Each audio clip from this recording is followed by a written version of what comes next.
So, hello everybody. I hope you guys are doing absolutely amazing. This is another video for you crazy plant people out there. You plant geeks, little freaky plant freaks. I don't know. You already know what the heading is. Jerusalem Artichoke, sunroots, sunchokes, whatever you want to call them. They are super productive, super easy to grow, pretty delicious, but yet nobody wants to grow them. Because yes, they stay a little crunchy, and yes, they'll make you blast your rear end out through the, baseboards. If you've never eaten them before, that's why you should have good gut flora, guys. You gotta drink that kombucha, at least a half gallon a day like I do. I don't have a problem, I swear. Maybe a gallon a day. Shh, just enough. We're talking about sunroots here. I prefer to call them sunroots. And right here, because interestingly enough, these are sunroot seeds. Yes. Even though they're propagated vegetatively by their tubers, I think they're technically stolons, swollen roots kind of, whatever the heck they are. Even though they're propagated that way, some varieties, if you're really nice to them and you tickle them a little bit, they'll give you seed. Though most of them are sterile and don't really produce seed. They've just been selected for so many years just to produce roots. But yes, like I said, this is for you crazy plant people out there. These are sunroot seeds, and this is a tray of dirt. And I have been planting sunroot seeds for the past couple hours. I thought I'd make a little video for you guys, giving you some information besides everything I just gave you, Sunroots should be the ultimate crop. They can grow in poor soils. They're drought tolerant. They're heat tolerant. They're native to North America, and they grow in every zone. And they're so productive, it's insane. One plant could easily produce 20, 30, 40 pounds of roots. And I'm not even kidding. And they grow so fast. Some of the northern varieties, with only a couple months to grow, can still reach 10, 12, 15 feet tall. It's insane. These guys are super productive. And again, super easy to grow. But nobody wants to eat them.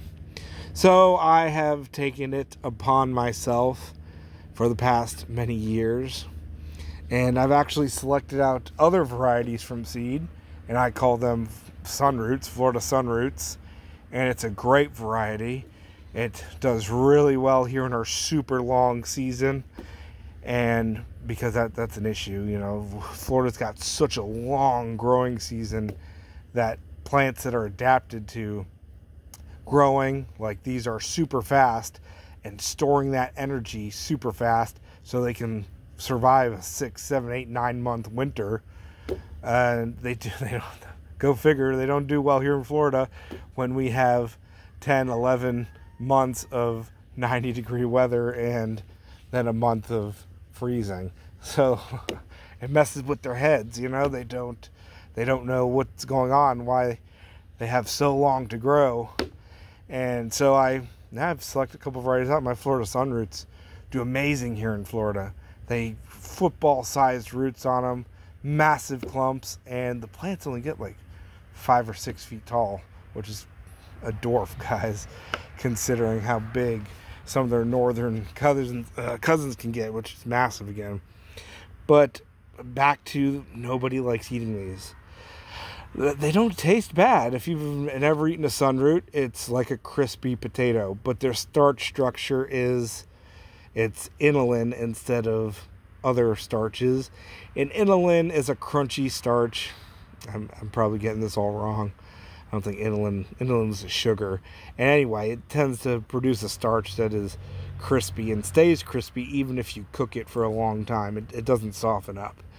So go figure, people for some reason like their potato-like tasting roots. They like them to be soft and mushy. I don't know. It is what it is, guys.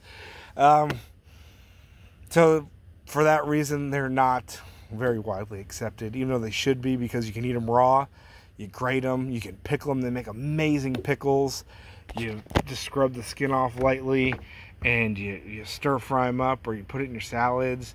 If you store them in the fridge or they've been overwintered in the ground, they get sweet. So I mean, they're really good. But again, nobody likes them, and they're like that poor little bastard jammed in the corner that nobody wants to adopt. It's just what it is.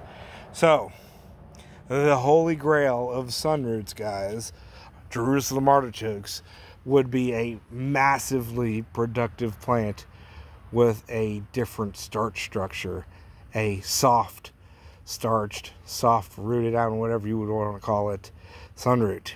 And that is our number one goal, putting it at the top there, to breed a Jerusalem artichoke with soft roots. That is to say, when you cook them, they turn soft.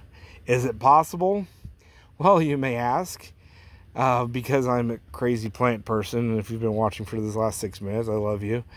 I have grown every sunroot imaginable that I've been able to find. Believe it or not, hundreds of varieties. And I've trialed them out over the years, and some do very well, some don't do so well. But so they do have different levels of crispiness in their roots. And so I have taken those plants over the years, and I've grown them and let them flower, and I have gotten seeds. Now, I've never made a video, but this is my 4th, 5th year of selecting out seeds from sunroots, and they do it in 1 year. They grow from seed. They'll produce tubers the first year from seed, and they'll flower, and you save that seed from your desirable plants, you know what I mean? And so here's the seed. I'm growing the seed cells. I get the little seedlings to sprout. I put them in the ground. It's sufficiently far enough apart that I can tell whose roots are whose. They grow their roots. I try their roots. If it is something I like, I keep it. If not, it gets fed to the pigs. And yes, hundreds and hundreds of them every year get fed to the pigs. But out of those hundreds and hundreds, there are a few that have a softer starch or softer root when you cook it. And I'm not sure the genetics behind it. I'm not sure what you call the starch structure that softens up when you cook it. I don't know. But I'm not a geneticist, and I ain't got a fancy laboratory and stuff like that, you know what I mean? So the genetics elude me. I just do it the old-fashioned way, and, throw a mud pie in the dark and hope I hit him in the face. Is what it is. But it's worked for thousands of years selecting out plants, so why not, right? And that is what we're doing. We are planting out these plants, these seeds from plants with desirable traits, because I want a sunroot that when you cook it is nice and mushy and fluffy like an actual potato. It's what I want. It's what you guys want. It's why I do it, right? I grow food, and as much as I hate being around people, I love humanity, and and we all need to eat, right? So what can it hurt to breed a better plant besides one that is already so productive and so easy to grow that nobody wants it? So if you stuck around this far, guys, love you, and it's another one for you plant geeks out there geeking out over, we can feed everybody on this planet, guys. Don't listen to the BS. There's so much food to be had, so much abundance around us. It's lies that we can't feed everybody. Acres and millions of acres and corn and soybeans and crap that needs to be sprayed with, literal tons of toxic chemicals for it to grow. Maybe that can't feed the planet. But I'll tell you what, my jungle produces so much food with so little care. It's crazy. If we all did that, trust me, nobody would be hungry. Yeah, and no offense, but I ain't vegan, and I'm not a vegetarian. I like my meat, and I like my fruit too. And hopefully one day I'll have a soft starch sunroot to eat with my roast duck. You know what I mean? Because honestly, I don't like eating them raw. I don't really like raw roots. They don't taste horrible. I just don't like it. roasted up. They're not bad. It's just I don't like a crispy roasted root. And I don't eat salads, really. Sorry, guys. But they're great in all of those things. Really, they are. So, I am endeavoring, among many other things, to produce a soft, starched Jerusalem artichoke. Wish me luck. Thank you for your support. Love you guys. I need all the help I can get. It is my goal to ensure that humanity always has a full belly. And when we all have full bellies, you know what? We're happy and we don't want to murder each other. It's just what it is. Because when we're eating, we're not killing each other. That seems to be the only way humanity can get along, is when we're all stuffing our faces together. Take Thanksgiving, for instance. Yes, most of us want to kill our family on Thanksgiving. But when you're eating that pie, you're not thinking about murdering your aunt or your grandfather or your mother. You're just enjoying that pie. Right? So, it's the goal, guys. Something we should all work for. See you later. Watch my videos. And support me. And hopefully you enjoy supporting me so I can support and do the things that I do. You know, it is what it is. Crazy backyard breeders, I guess, right? Is that what I am? I don't know. I've been doing this literally my entire adult life. So, I don't know what you'd call me. I ain't got a college degree. I'm not a botanist. Not anything like that. But I do have some things under my belt. And you guys seem to like it, so you can't beat that. Like sunroot seeds, they're kind of pretty. Look at that, little speckled things. Wish me luck. Thank you guys.